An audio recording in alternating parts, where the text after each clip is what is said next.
Hey everyone, Zach Howard here, and you are watching Geeks with Issues.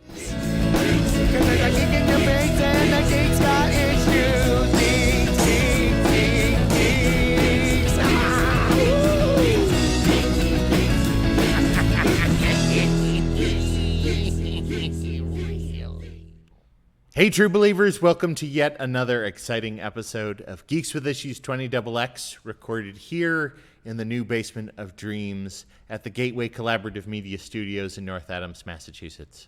We have another exciting episode planned for you, but before we begin, allow me to introduce to you your geeks. To my far right and your far left, our master of all games, Andy.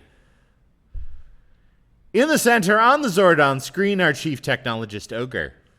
Hello. And I, your friendly neighborhood geek master, am Tuck. We're going to start with Andy's topic about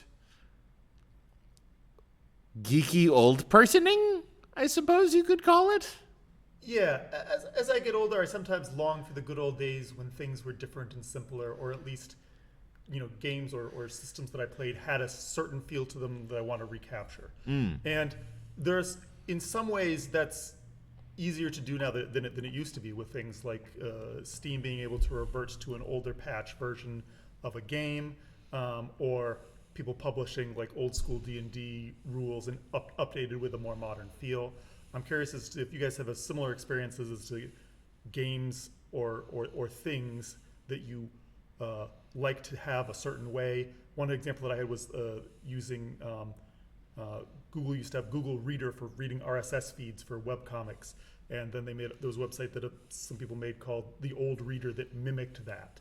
I'm wondering what sort of experiences have you tried to recreate in terms with apps or tools or game systems that give you that nostalgia feels. Ogre. I am probably the most curmudgeon around using a camera versus using your phone.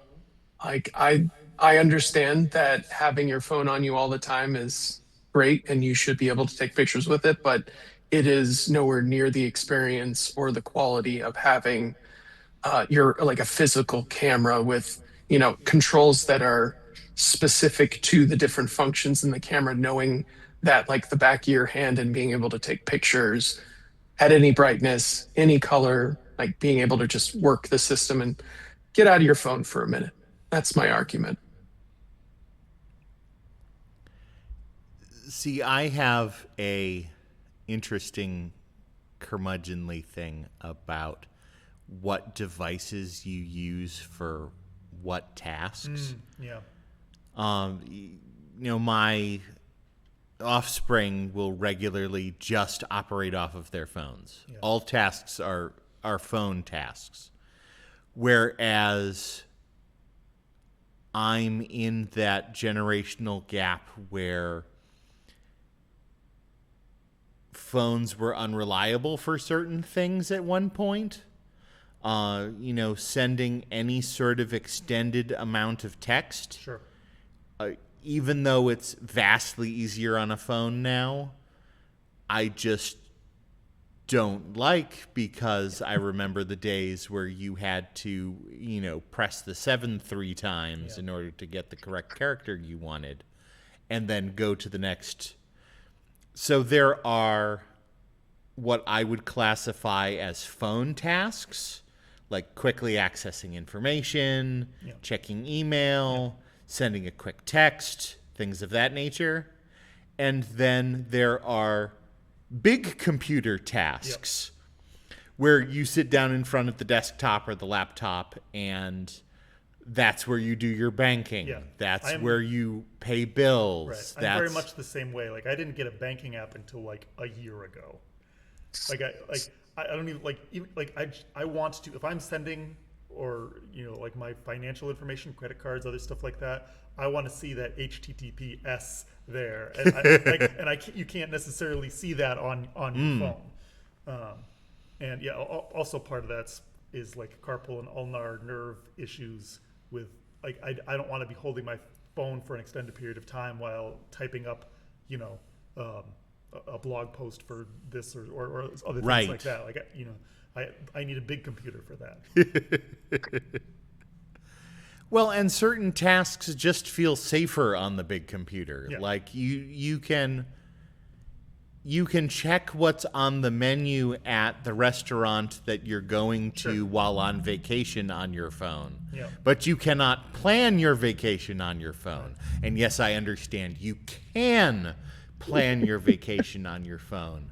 But should you? But my big computer is where all my tabs are open. That's right. Yes. Thank you. I've purchased an Airbnb on my phone and planned a vacation on my phone. So I have a. But you just said get away from your phone. Hypocrite. No, I'm Hypocrite! I remember With like your a decade camera. ago- Oh my gosh. No. I remember, the previous incarnation of this show, we were talking about like getting an iPhone. And I'm like, no, I don't want an iPhone. I want a Wii No Phone. And I got a tablet, and I used a tablet for a long time before I got like a smartphone.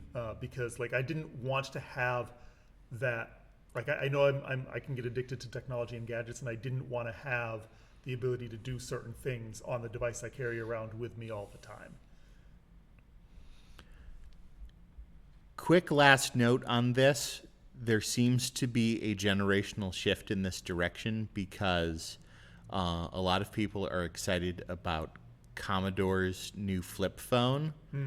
Yes, the same Commodore that remade the Commodore 64 is releasing a flip phone that specifically does like phone things, but doesn't have any apps and other. It's a smarter dumb phone, which Interesting. is delightful. More of that. Speaking of more of that, Ogre has a topic about when more is less when it comes to your fandoms. Yeah. No, I know geeks can protect their fandom. So is there anything in you hope Hollywood never touches, essentially?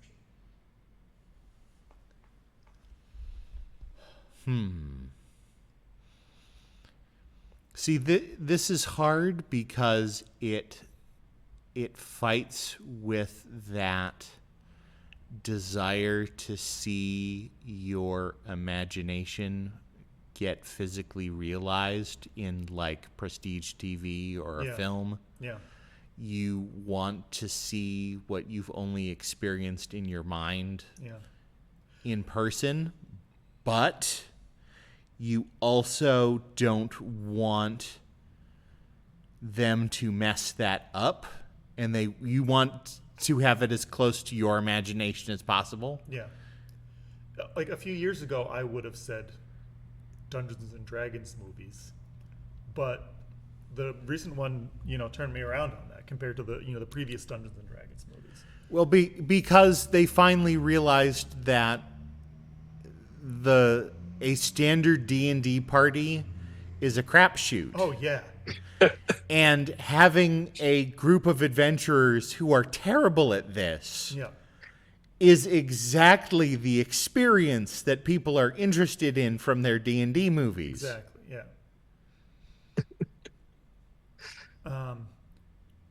So yeah, like it's stuff like there's some stuff that I'd much rather have done by like a smaller independent studio or something like that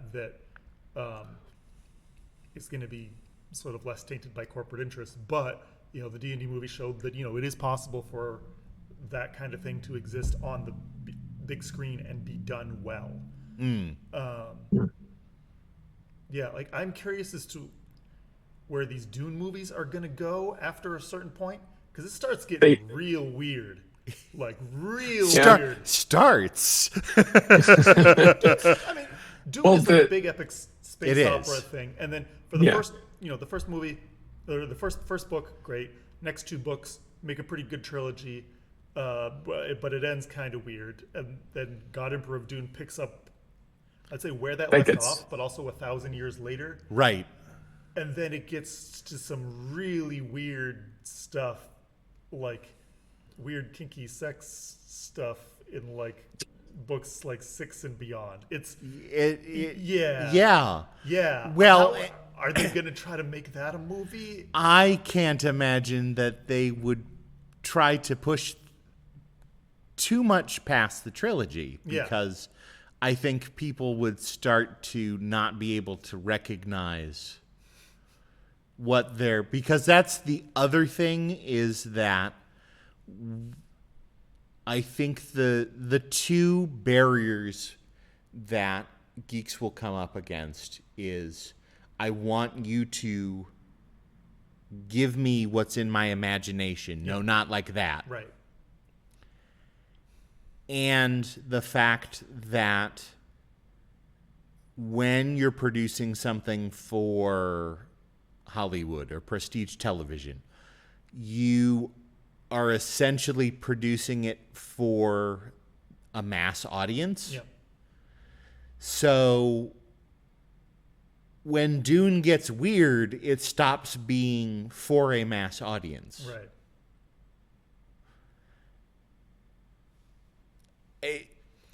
So, which is one of those great examples of a fandom protecting itself. Yeah. I was. It is. Yeah. Yeah. It's a strange thing. Yeah. I don't know. It's interesting. One of the things you're talking about, like how like it's, you want it to be like you imagine it and not different. It's interesting seeing fan art of Lord of the Rings stuff before Right. the movies came out. And Yes. then after, Gandalf always looks like Ian McKellen. Ian McKellen, and Frodo looks like Elijah Wood. Elijah Wood.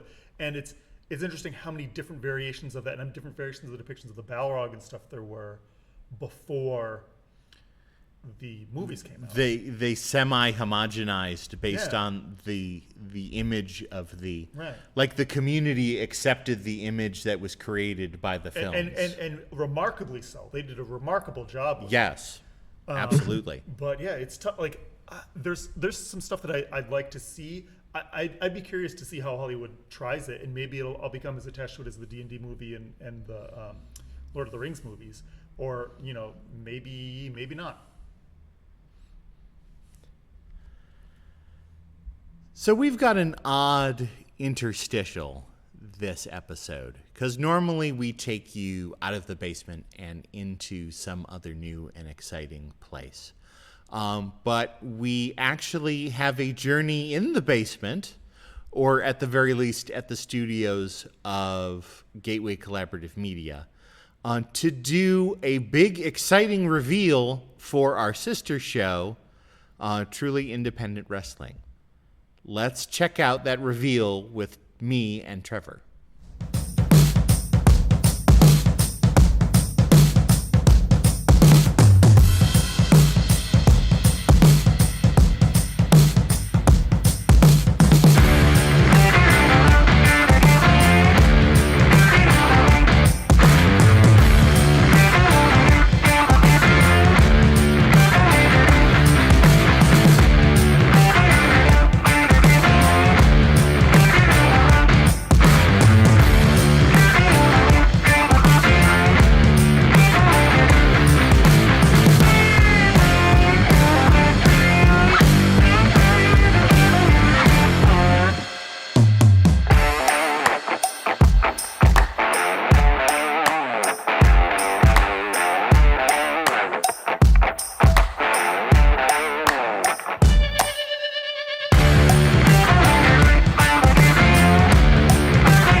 Hey, true believers and wrestling fans, welcome to Gateway Collaborative Media Studios.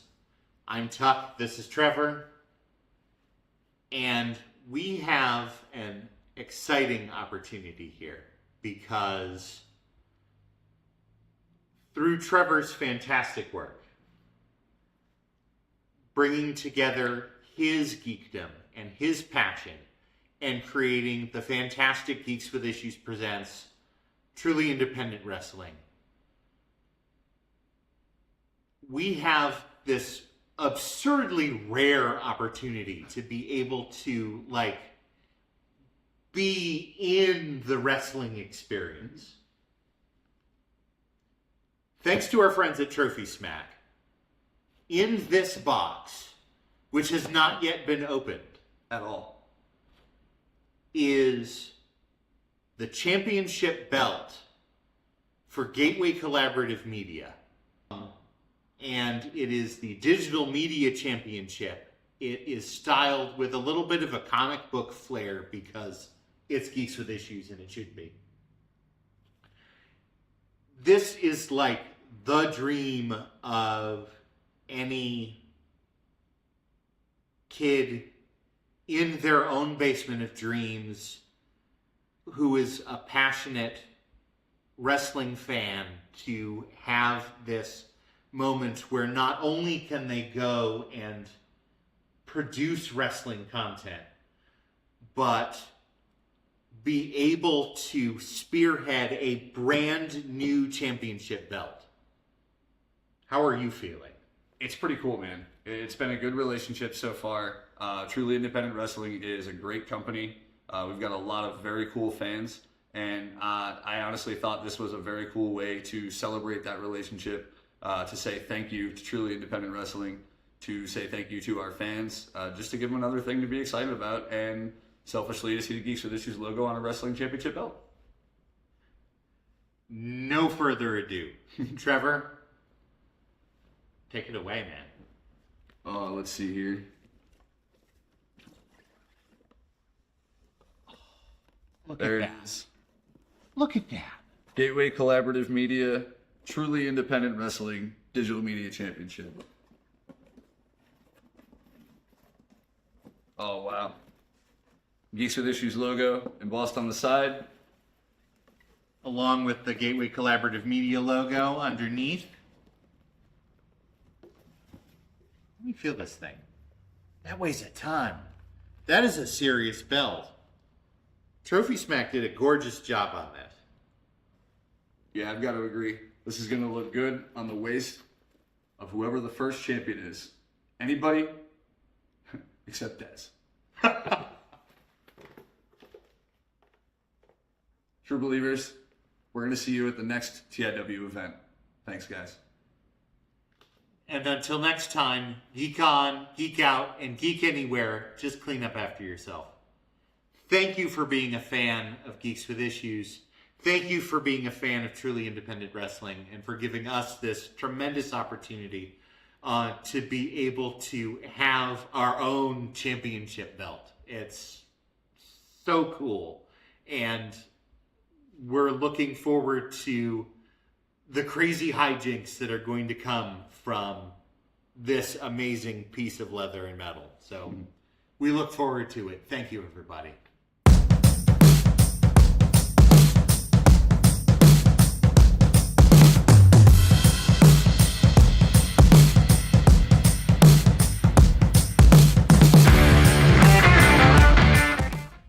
We're living the dream, people.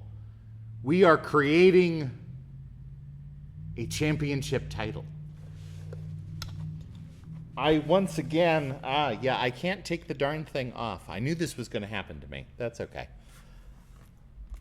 I want to take a moment to commend our director, Trevor Flagg, as I knock down all of our beautiful set things, on the incredible work that has been done to do a Geeks with Issues spin-off program. When we originally came up with the idea of Geeks with Issues, doing spin-off shows where the geeks chase their passions was always something that I kind of wanted to see. And it's a challenge when everybody is as busy as they are. Trevor found a way, despite being as busy as he is, to follow that Geeks with Issues dream and bring truly independent wrestling to you in your homes, and to give us the opportunity at Gateway Collaborative Media and Geeks with Issues to share in the ringside excitement and do something unique and cool and living the dream here. So I know not everybody here is necessarily a wrestling fan, but this is freaking cool. It's cool, yeah. Speaking of living the dream and things that are cool and experiences of that nature, I wanted to ask our geek panel, inspired by an experience that I have had, about meeting your heroes and becoming friends with them. Because I had the fantastic opportunity. So one of my lesser known geeky pursuits is old school role playing. So games that are based on the original Dungeons and Dragons, either AD&D or BX, or you've got all sorts of things that are out now, like Dungeon Crawl Classics and Old School Essentials, that take the ideas of those games and distill them and modernize them without taking away the old school feel. And one of the titans in that area, who has become an even bigger titan in role-playing games in general, is a gentleman by the name of James Spahn. And I fell in love with James's The Hero's Journey series and his White Star, which is an homage to Star Wars. And just so happened one year when I was involved in an online role-playing Secret Santa gift exchange to get James a bunch of gifts. And that resulted in us becoming friends. I haven't met him in person yet because he's down in the deep woods in Maryland, I believe. But I hope to someday. And we talk about all sorts of crazy things over Facebook and connect and have a solid friendship.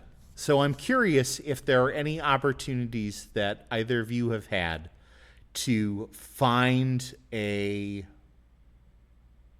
one of your geeky heroes and make a deeper connection with them. And if not necessarily, who you think that could be.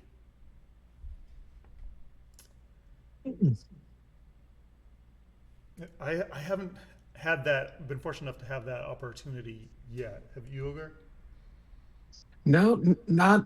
I'm just trying to think of, like, because I get a lot of, like, oh my gosh, I'm in front of such and who. Like, I felt super anxious when I was at JordanCon one year.